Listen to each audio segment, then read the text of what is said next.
My name is Emily, I'm 32 years old, and at my own father's 60th birthday party, he publicly announced to a room full of his friends and colleagues that I was his greatest disappointment. Before I tell you how I used his own company to deliver a toast he would never forget, let me know where you're watching from in the comments. The party was exactly what you'd expect. Held in some stuffy hotel ballroom downtown, the kind with chandeliers that cost more than my car and carpets with patterns so loud they screamed old money. I stood in the back, nursing a glass of sparkling water, trying to be invisible. But then my father, Robert, stepped up to the microphone. He started his speech, thanking everyone for coming. He beamed as he thanked his wonderful, supportive wife, Karen, who preened from the front table. He then put a hand on my stepbrother's shoulder. And I have to thank my son, my successor, Ethan. He's making me proud every single day. The room applauded politely. He was about to wrap up, but then he paused. He scanned the crowd, and his eyes landed on me for a fraction of a second. And, of course, he added, his voice suddenly flat, Emily is here too. She came all the way from Portland for this. That was it. No, my daughter. No words of pride. Just an afterthought. A piece of social trivia. The silence that followed felt heavier than any insult he could have shouted. It was a public dismissal. He hadn't just forgotten me, in front of everyone who mattered to him, he had erased me. And in that moment, something inside me, something that had been worn down and exhausted for years, finally snapped. That little speech didn't just give me permission to do what I had been planning. It gave me a mandate. To understand why that one little sentence hit so hard, you have to understand that this wasn't new. This was just the final brick in a wall that he'd been building between us for 20 years. The worst was when I was 18.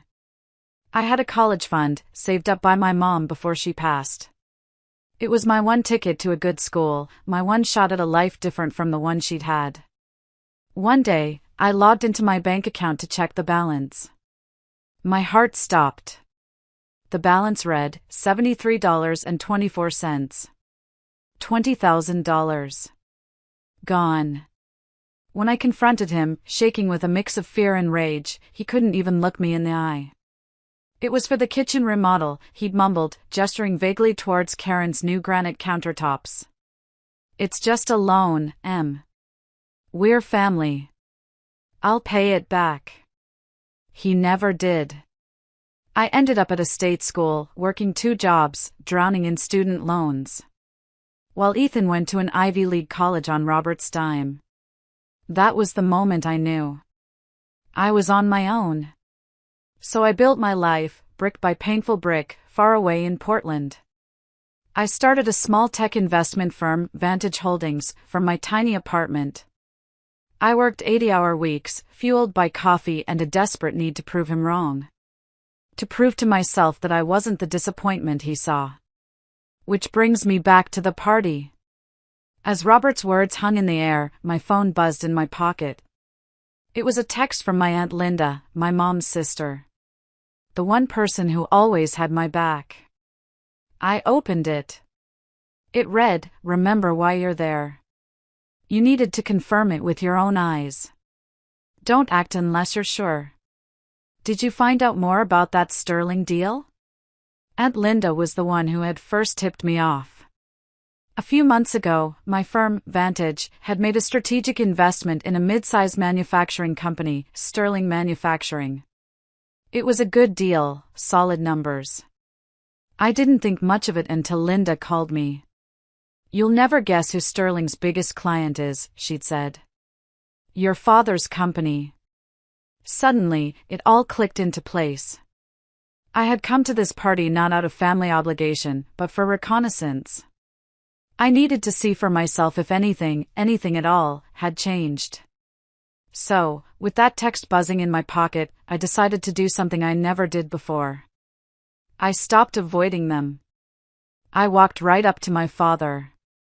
He barely looked at me. Thanks for coming, he mumbled, his eyes already scanning the room for someone more important to talk to. There was no warmth, no recognition. Just a box, checked. Confirmation number 1. Next, Karen slithered over, a champagne flute in her hand. "Oh, Emily, darling," she cooed, her voice dripping with fake sweetness.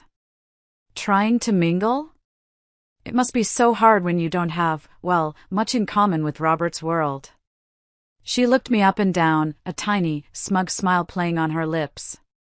Confirmation number 2. Then came Ethan. He just gave me that look.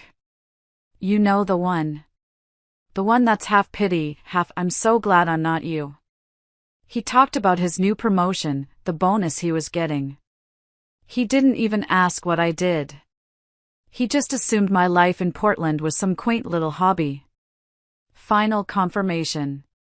Every fake smile, every veiled insult, it was just another nail in the coffin of the daughter I used to be. The plan was a go. I stepped out onto the balcony for a breath of fresh air, the city lights twinkling below. I needed a moment to center myself before I did it. As I was standing there, a man I vaguely recognized as one of Robert's business partners approached me, bringing a distinguished-looking older man with him. "Emily, I'd like you to meet Michael Davies, our CEO," the partner said. Mr. Davies shook my hand, his grip firm. "Emily Vance," he said, his eyes lighting up with recognition. "Of Vantage Holdings. A pleasure to finally meet you. I've been following your moves. Your acquisition of the Miller patent portfolio last year was brilliant." I felt my blood run cold. He had no idea who I was in that room. He didn't know I was the daughter of the man who worked for him. He just saw me as a peer. A shark. He continued, "The folks at Sterling Manufacturing are certainly lucky to have you on their board now. You've turned that company around." And that was it. That was the last piece. It wasn't just a rumor from Aunt Linda anymore. It was a fact, coming from the mouth of my father's boss. I had the power. And after 20 years of being powerless, I knew exactly what I was going to do with it. I walked back inside. I walked past my father, past Karen and Ethan. I walked straight to the small stage, and I picked up the microphone. A low feedback hum echoed through the room, and all eyes turned to me. "I'd like to say a few words, if I may," I said. My voice didn't shake. It was calm, clear. I looked at my father. My father, in his speech, talked about his legacy. And he was right to do so. He taught me the most valuable lesson I ever learned. He taught me that in business, and in life, every single choice has a consequence. I let that sink in. I could see Karen whispering to Robert, a confused, annoyed look on her face. My choice, years ago, was to leave home and build something of my own. My choice was to found an investment firm called Vantage Holdings. A recent choice led my firm to take a majority stake and a board seat at a company called Sterling Manufacturing. I paused and swept my gaze across the front table. I saw the exact moment the name registered on my father's face. The slight widening of his eyes. "And my choice today," I continued, my voice dropping a little, becoming harder, after confirming that some things never change, "is to lead the board vote first thing on Monday morning against renewing the primary supply contract with my father's company. A contract which, as I'm sure you know, Dad, is the only thing keeping your division profitable." The silence in that room was absolute. It was so quiet I could hear the ice shifting in someone's glass. Karen's painted-on smile looked like it had cracked. Ethan looked like he'd been slapped. And my father, all the color drained from his face. He looked like he'd seen a ghost. "So, I'd like to make a toast," I said, raising my water glass. "To choices. And to their consequences." I took a sip, placed the microphone back on its stand, and turned to walk away. The entire room was frozen. As I reached the grand double doors of the ballroom, a hand grabbed my arm. It was Robert. His face was a mask of fury and panic. "You're lying," he hissed, his voice low and venomous. "You're trying to ruin me. You're doing this because you've always been jealous of Ethan. I looked at his hand on my arm, then back up at his face. The fear, the desperation. I felt nothing. No pain. No anger. Just a quiet emptiness. I looked him dead in the eye. This isn't personal, I said, and my voice was colder than I'd ever heard it. It's just business. A lesson I learned from you. I pulled my arm free, turned my back on him, and walked out the door. The sound of it clicking shut behind me was the most satisfying sound I had ever heard. The first thing I did when I got to my car wasn't cry. I didn't scream. I pulled out my phone, the sleek little device that I had paid for with my own hard work. I opened my contacts. I found his name. Robert. I tapped it, and I pressed block this caller. Then I found Karen. Block. Then Ethan. Block. It was done. The connection was finally, permanently severed. Fast forward 3 months. I'm in my office. My real office, not the corner of my apartment. It's on the 30th floor, with floor-to-ceiling windows overlooking the entire city of Portland. The city that became my home when my old one threw me away. It's quiet here. Peaceful. The constant, buzzing anxiety that lived under my skin for 2 decades is just gone. Last week, I had coffee with Aunt Linda. She told me she'd heard whispers. That Robert's company was struggling, that he was being forced into early retirement. That Karen was telling everyone I was a vindictive monster. I just took a sip of my latte.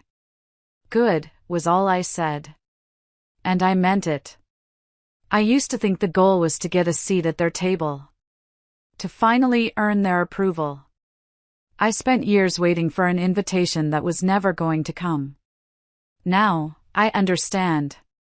The goal was never to get a seat at their table. The goal was to build my own damn table. And then decide who gets to sit there. And as I stand here now, looking at my reflection in the glass, with the city skyline that I helped build behind me, I realize I'm finally home. Thank you so much for listening to my story. I'm really curious, have you ever had to make a really difficult choice to stand up for yourself, either in your family or at work? Let me know your story in the comments below, I promise I'll read them. And if this story resonated with you, please hit that like button and subscribe for more stories. It really helps the channel out. Thanks for watching.